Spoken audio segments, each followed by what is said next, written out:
The boardroom on the 42nd floor of Shin Group Tower smelled like leather and ambition, and Nia Caldwell was standing in the middle of it, having just closed the biggest deal in the company's 11-year history, and she was wearing the wrong shoes for it. Not wrong as in inappropriate. Wrong as in she'd grabbed her left foot's heel and her right foot's block mule in the dark at 5:30 that morning because Park Do-hyun had called her at 5:27 a.m. screaming about the Meridian Global presentation being incomplete, when it was, in fact, perfectly complete. She had just organized the sections in a way his brain, which operated like a Windows 95 desktop, couldn't immediately process. She'd fixed it on the train. Both shoes on her feet, mismatched, unbothered. And now she was standing in front of 12 Korean executives, 2 Singaporean investors, and one very startled German man named Klaus who had flown in specifically to say no, and she had just made all of them say yes. "Miss Caldwell," Klaus said, in that clipped way Europeans say things when they've been impressed against their will. "This projection model for the Meridian expansion, you built this yourself?" "I did." Nia smiled, warm and easy, the way she always smiled, like the sun had personally selected her face to shine through, with some minor input from the team. The team who had submitted a PowerPoint with the wrong currency conversions. The team she had quietly corrected at 2 a.m. the night before while eating instant tteokbokki and watching a comfort drama. The team that was currently sitting around this table looking like they had contributed significantly. She let them have it. She was generous like that. "The deal structure alone, the tiered entry model, this is elegant," Klaus continued. "This is the kind of thinking we did not expect from a..." He paused, caught himself, recalibrated. "From a company of this size. From a company with a Black American woman doing their strategy." She heard the unfinished sentence. She always heard unfinished sentences. She had a PhD in them. She smiled wider. "Shin Group has a lot of hidden talent." The room applauded. Her boss, Park Do-hyun, CEO, 41 years old, jaw like a sculpture, ethics like a suggestion, sat at the head of the table looking magnificent, as he always looked magnificent, with his dark tailored Brioni suit and his expression that said, "I planned all of this." He had planned none of this. Nia had been in Seoul for 4 years. She'd come on a 2-year contract and stayed because Seoul had slowly, sneakily become home in the way places do when you're not paying attention. Through a specific pajamaka that knew her order, through a neighborhood cat that had started waiting for her on Tuesday mornings, through the way the Han River looked at 6 a.m. when she ran its banks and felt truly like herself.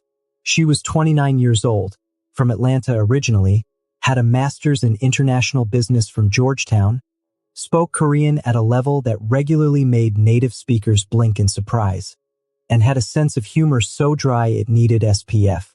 She had joined Shin Group as a senior strategy analyst and had been quietly, methodically building their international business division from what was essentially a dusty shelf of ambition into a functioning, profitable machine. She liked the work. She even tolerated the company. What she felt about Park Do-hyun was something she'd always described to her best friend Ari, back in Atlanta on voice notes at midnight, as professionally complicated. "He's not a bad boss exactly," she'd said 3 months in. "He's just selective about where he applies his charm and his appreciation, which is basically never in my direction." "Is he fine?" Ari had asked, because Ari asked this about every man. "Irrelevant." Nia. Aggressively irrelevant. He was fine. That was also irrelevant. A man could be fine the way a knife was fine.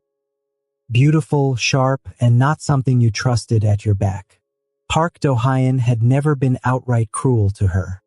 He was the specific variety of dismissive that wore a professional face, the kind who forwarded her work under his name to senior leadership, who credited the team when results were good and named individuals when things went wrong, who occasionally looked at her with an expression she'd never been able to fully decode. She had always assumed he simply didn't value her the way he valued the others. She had not assumed he actively despised her. That assumption was corrected on a Tuesday. It was 3 weeks after the Meridian deal closed. Nia was in the small corridor beside the executive floor pantry, sitting on the floor behind the door, her secret thinking spot, undignified but effective, eating a chestnut muffin and reviewing Q4 projections on her tablet when she heard Park Do-hyun's voice from inside the pantry. He was on the phone. She wasn't eavesdropping. She was simply stationary in a location he didn't know existed as a human occupation zone. His voice was low, amused in the way it rarely was with her, warm and familiar. He was talking to someone he liked. Yes, the Meridian deal. It closed. A pause. Because of the American. Obviously. Another pause and then a short laugh. A real one, not his boardroom laugh. She's useful, Hyung. Incredibly useful. The foreigners trust her face. The numbers she builds actually hold. And she doesn't know enough about how things work here to ask the right questions. Nia's muffin stopped moving toward her mouth. She's like a... He seemed to search for the word. She heard the smile in his voice. A very productive pet. You point her at a problem, she solves it, she brings it back. She thinks she's building a career. She's building my company. A brief, satisfied exhale. No, she doesn't suspect anything. She's too busy being grateful for the opportunity. The pantry door was half open. The fluorescent light buzzed. Somewhere outside, Seoul hummed 42 floors below. Nia looked at her muffin. She looked at her tablet, which held 4 years of her work. Her real work, documented obsessively in her personal files because she was Georgetown trained and she did not play about receipts. She took a slow breath. She took a bite of her muffin. It was still good. She sat there for 11 more minutes, finishing it completely, and then she stood up, smoothed her wide-leg trousers, the cream ones with the brown pinstripe that she'd bought at a market in Insadong, picked up her tablet and walked back to her desk. She sat down. She opened a new folder. She titled it, Project, Goodbye Gift. And Nia Caldwell, who was from Atlanta, who was funny and sweet and fluent in Korean, and had a memory like a court reporter, and a smile that had just cured Klaus of his skepticism, began to plan. The first thing she did was nothing. This was strategic. This was also the hardest thing she'd ever done, because Nia was a woman of action and her first instinct had been to walk directly into Park Do-hyun's office and say, I heard you call me a pet and I just want you to know that I am, in fact, a person with a LinkedIn profile and options. But that would have been satisfying for 30 seconds and useless for everything after. So she did nothing. She smiled at Monday morning's team meeting. She fixed the international brief that Juno from finance had mangled. She answered Klaus's follow-up questions about the Meridian model with her usual cheerful competence. She was, to all appearances, the same Nia. Productive, grateful, apparently not asking the right questions. Except now she was asking all of them. She had always kept records. Meticulous, almost compulsive, a habit from her grandmother who said, baby, if your name is on the work, make sure your name is on the paper. So she had years of version histories, email threads, presentation drafts with timestamps, meeting notes in both English and Korean. She had the Meridian model with its original file metadata. She had a complete record of every major deliverable, who created it, who presented it, and who got credited for it. It was, she realized, looking at 4 years of organized documentation, a devastatingly complete picture. She also had relationships. This was the thing Park Do-hyun had not accounted for, because he'd looked at her and seen a useful foreigner who smiled nicely at international clients. He had not noticed that she'd been quietly building something else entirely. Real connections, inside and outside the company. She had Klaus's personal email. She had a warm relationship with Co Eugene, the head of Meridian's Seoul office, who had said after the deal closed that she'd never seen a presentation structured that clearly. She had Ari, who worked in private equity in Atlanta and had been saying for 2 years, Nia, come home and let me introduce you to people. She had Ji Hyun-woo from Shin Group's legal team who had once, over too much macchiali, admitted that he thought the strategy department was one person pretending to be a team. She had liked him immediately. She called Ari that night, lying on her apartment floor in Mapo, ceiling fan turning slowly above her. the city glittering through her floor-to-ceiling window. "He called me his pet," she said without preamble. Silence. Then, "I'm getting on a plane." "You're not getting on a plane." "Nia, I will physically." "Ari, I don't need rescue. I need a job offer that looks real because it is real, and I need you to time it correctly." A longer silence. Then Ari laughed, the way she laughed when Nia was being her most herself. "Oh, you're about to be nasty about this. I'm going to be very professional about this," Nia said, and stared at the ceiling. "I'm just going to be professional in a direction he doesn't see coming." She paused. "Also, yes, a little nasty." The second thing she did was have lunch with Ji Hyun-woo. Not romantically, platonically, over sundubu jjigae, because it was cold that week and soup was a reasonable choice, and also she needed an ally inside legal, and Hyun-woo had a conscience that occasionally overpowered his survival instincts, which she respected. "Hypothetically," she said, halfway through the meal, breaking apart her soft tofu with the precision of someone who was not being hypothetical at all. "If a company had been systematically misattributing intellectual contributions like strategy work, financial models, client relationships, and someone had documentation of this, what would that look like?" Hypothetically. Hyun-woo stopped eating. He looked at her. She looked at her soup. "Nia SSI," he said carefully. "Are you hypothetically asking me if you have a case?" "I'm asking what the hypothetical landscape looks like." He was quiet for a long moment. Then he said very quietly, "The hypothetical landscape looks like it would be bad for anyone who had been signing their name to other people's hypothetical work." "How bad?" "Meridian-sized deal bad." He picked up his spoon. "The kind of bad where international partners who signed contracts based on specific representations might have questions about who actually built those representations." Nia nodded slowly. She ate some tofu. "Hypothetically," she said. "Hypothetically," he agreed. They finished their soup. She paid. He looked at her across the table with the expression of a man who had just realized the quiet woman in the strategy department had been playing a different game entirely. "How long have you been planning this?" he asked. "Planning what?" she said. "I'm just having lunch."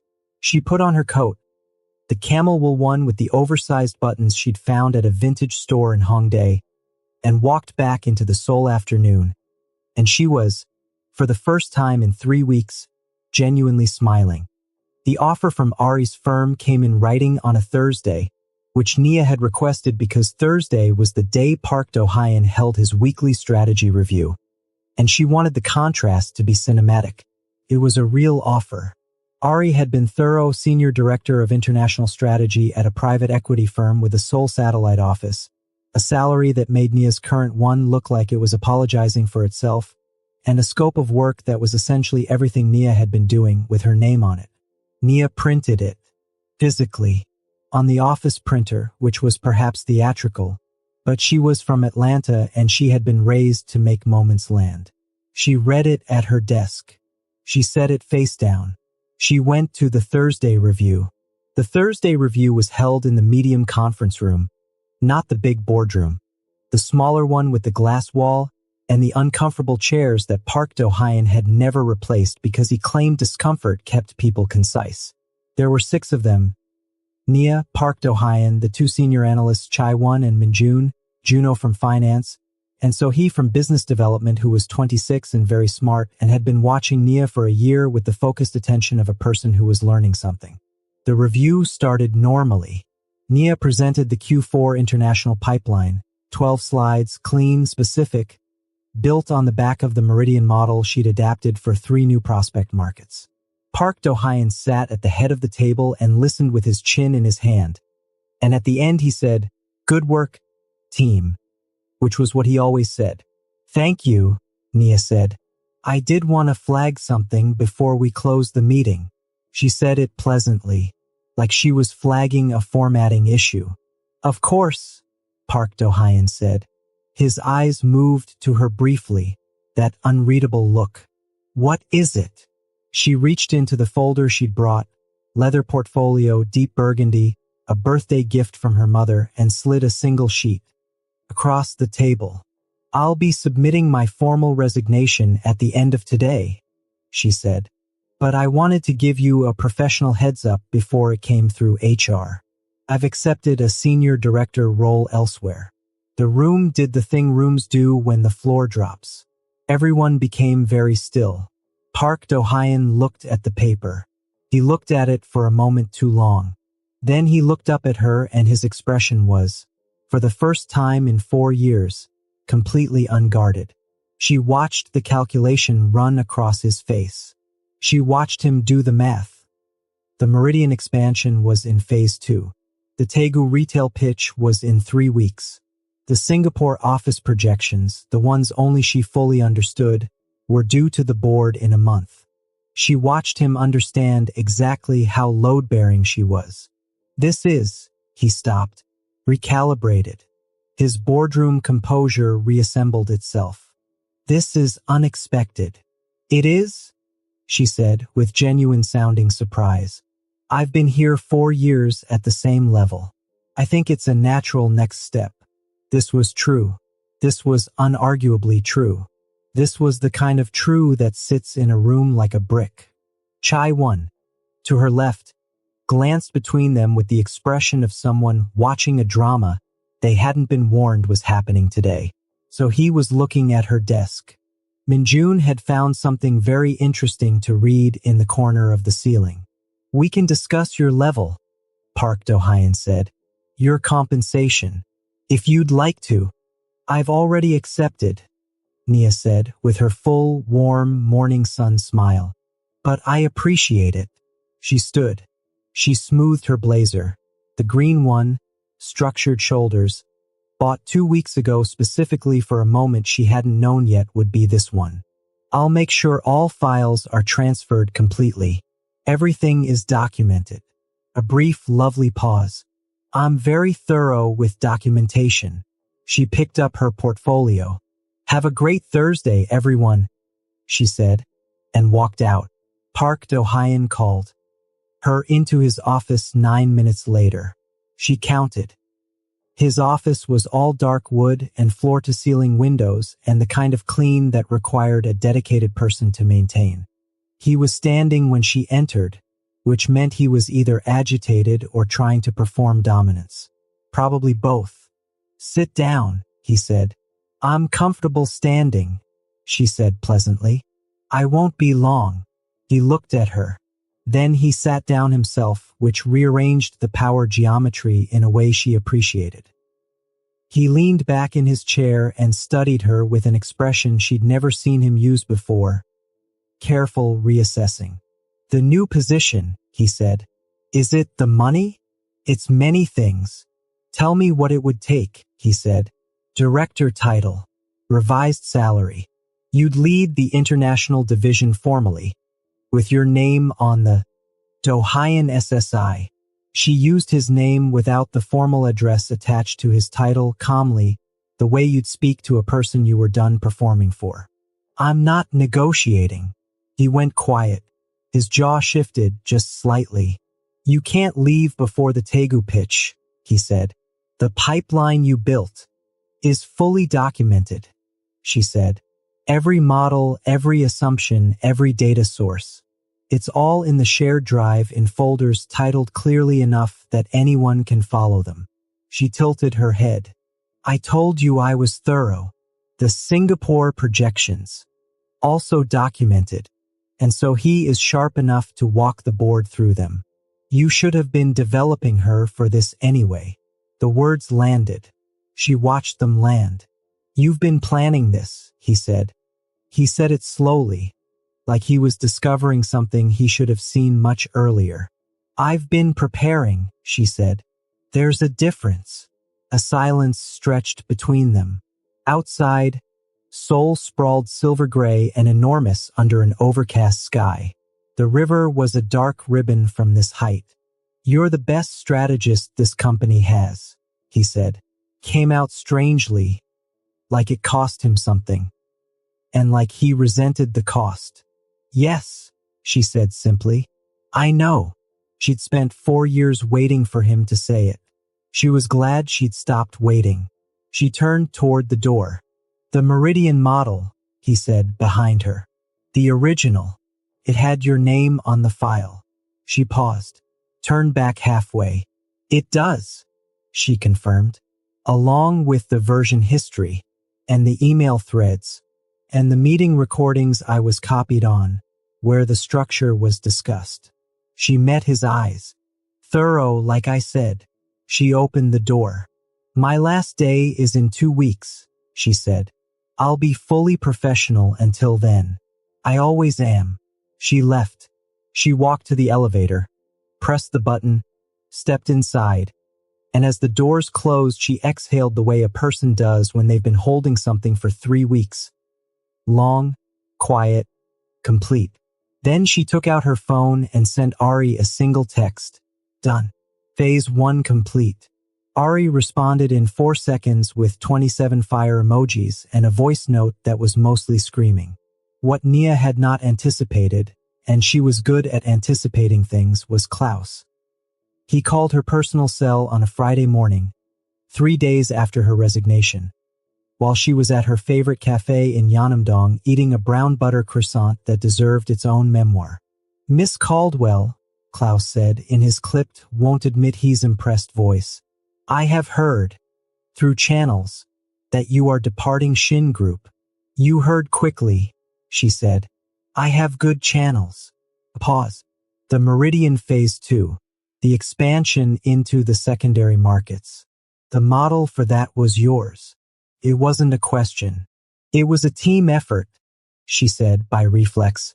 "Miss Caldwell," Klaus said, with the tone of a man who had been in rooms with many people taking credit for other people's work and had developed a sharp nose for the configuration. "I sat across from you for 4 hours. I know what the model is and I know what it required to build it. I also know that when I asked, 'Who built it?' the CEO looked at you before he looked at himself." She ate a piece of croissant. "What can I do for you, Klaus?" she said. "We are," he said carefully, "restructuring our Asian partnership strategy. I am looking for someone to lead it.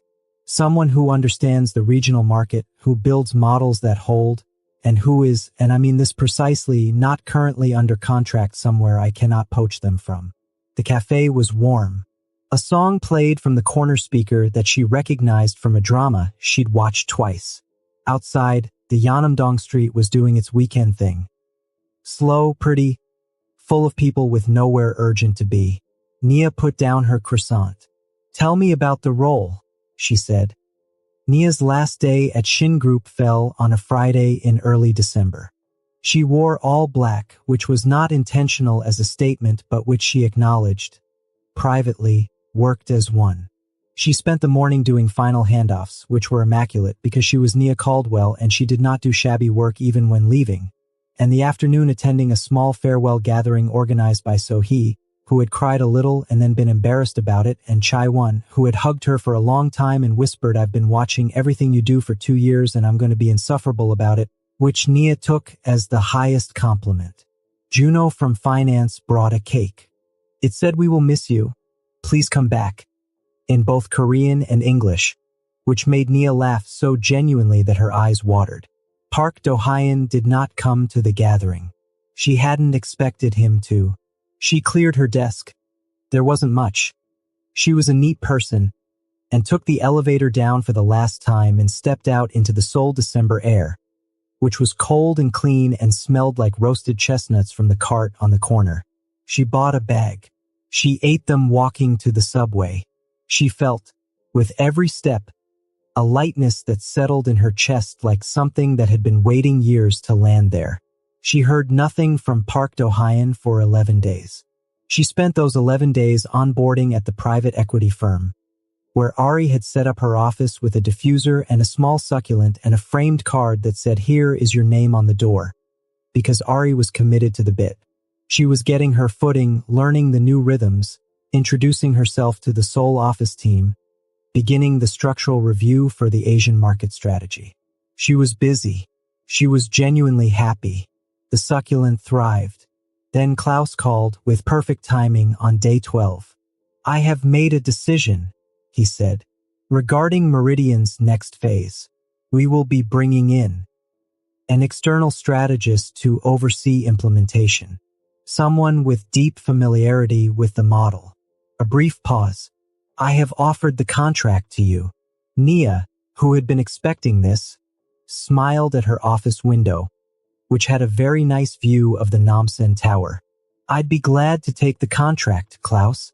You'll need to know I'm now with Jong Capital. I know, Klaus said. I have already contacted them. They are amenable to a consulting arrangement.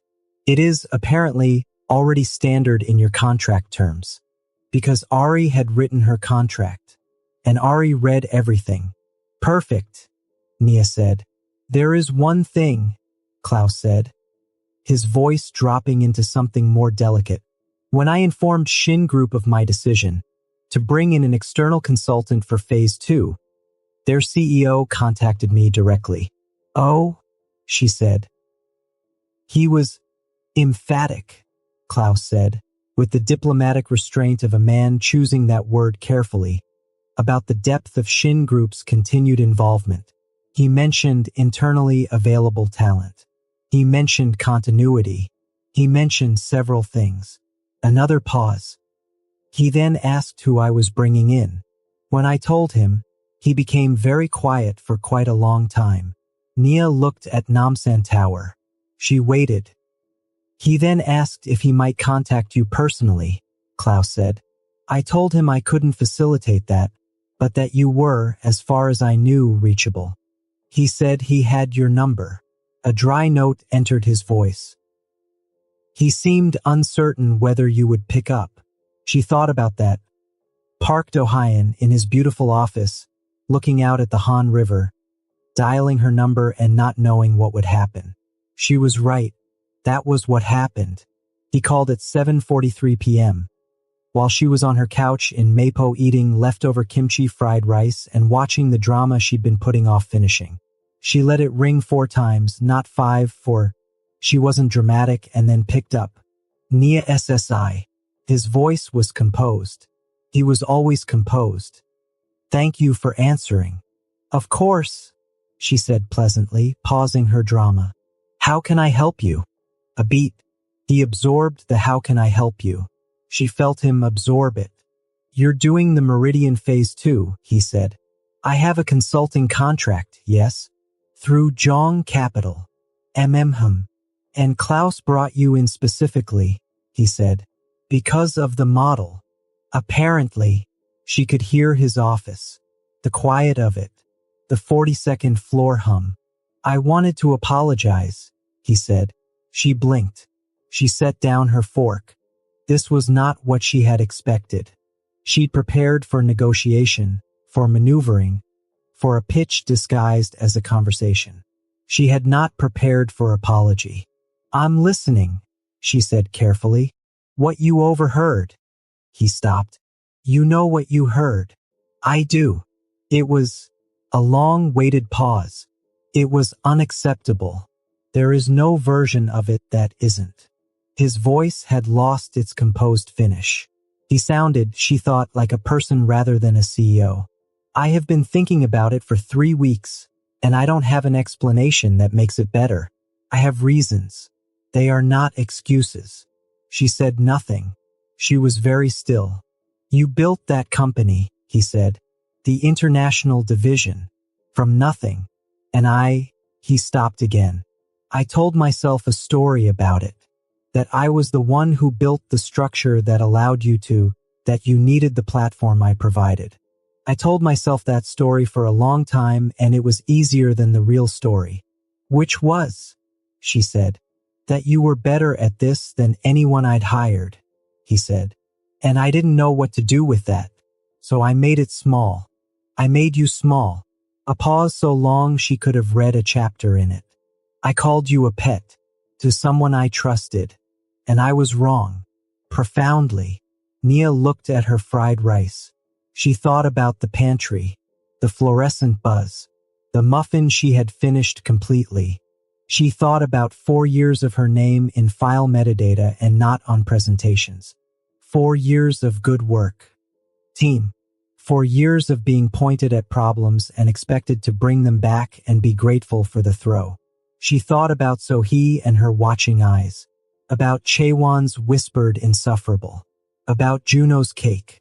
About what it had felt like to walk out of that building into chestnut-scented December air. I appreciate you saying that, she said finally. It was genuine. She was capable of genuine even now. I want to make it right, he said. I'm not asking you to come back. I understand that's off the table, but the Meridian contract, the consulting arrangement, I want to know that Shin Group's involvement in Phase 2 isn't. He paused. I want to know that you'll be approached fairly, that your contribution will be visible. It will be, she said. Klaus is not the kind of man who lets contributions disappear. No, he agreed quietly. He's not. A silence. The kind that had texture. There's something else, he said. She waited. The Singapore board presentation, he said. The one in 3 weeks. I left documentation. I know. It's thorough. It's perfectly thorough. A pause. It's also, there are questions the board will ask. Questions that aren't in the documentation. That are in. He seemed to struggle. In the reasoning behind the structure. The logic that explains the logic. And I don't. He stopped. So he is smart. She'll get there. But she needs time I don't have. Nia understood exactly what he was saying. He was asking. He wasn't making it comfortable to ask. He wasn't wrapping it in an offer or a negotiation. He was just asking plainly, with all the discomfort of a proud man who had used someone badly and was now on the other side of what that cost. She was quiet for a moment. She looked at the paused frame of her drama, the female lead mid-expression, caught between two things. I'll do 1 session, she said. 2 hours. With Sohee. To walk through the reasoning layer. Off the record, unpaid because Sohee deserves the preparation.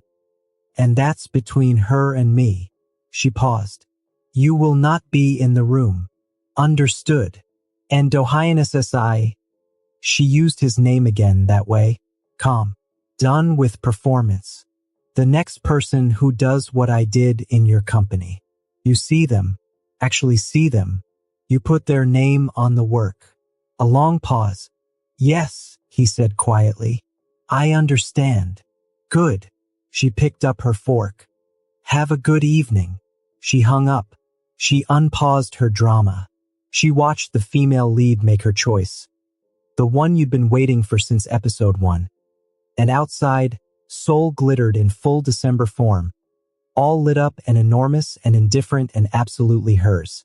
The Singapore board presentation landed. In Sohee's hands, exactly as it should. Sohee called her afterward. She'd gotten the number from Chaewon and said, voice a little breathy. They approved everything. They asked me follow-up questions and I had the answers. Nia Sasai, I had all the answers. Of course you did, Nia said. You're sharp. You were always sharp. He told me, Sohee said carefully. Dohyun SSI told me, after the presentation, that the model was yours originally, that the international division was yours. He said it to the team. Nia went still. Ah, she said. He looked like it cost him something, Sohee said. Saying it. Good, Nia said. And then, not because I want him to suffer, because the cost of the truth is how you know it's real. So he was quiet for a moment. Then, are you happy? At the new place. Nia looked around her office. The diffuser, the succulent that was thriving against all office expectations. The window with the Namsan view. Her name on the glass of the door in clean white letters. NIA Caldwell, Senior Director. Yeah, she said. I really am. The Meridian Phase 2 launched 8 months later. The expansion into 3 secondary markets, all of them modeled by Nia originally, in the version with her name in the file metadata, outperformed projections by 31%. The external consultant report credited Nia Caldwell, senior director at Jong Capital, as the architect of the foundational model. Klaus insisted on the specificity. He was as established that kind of man. Park Do-hyun's name was in the acknowledgments as a contributing partner, which was, all things considered, exactly right. Ari visited in February, ate her way through Gwangjang Market, cried at the river at sunset because the river at sunset does that to people, and declared Seoul aggressively lovable like you. The neighborhood cat waited for Nia on Tuesday mornings still. The pajamaka still knew her order. And Nia Caldwell walked Seoul every morning like someone who had built something real, because she had, with her name on it this time, exactly where it belonged. Besties, in this story we learned that always know your value, work hard, plan smart, and let your success speak louder than their words. Thank you so much for watching. Kindly like, subscribe, and share.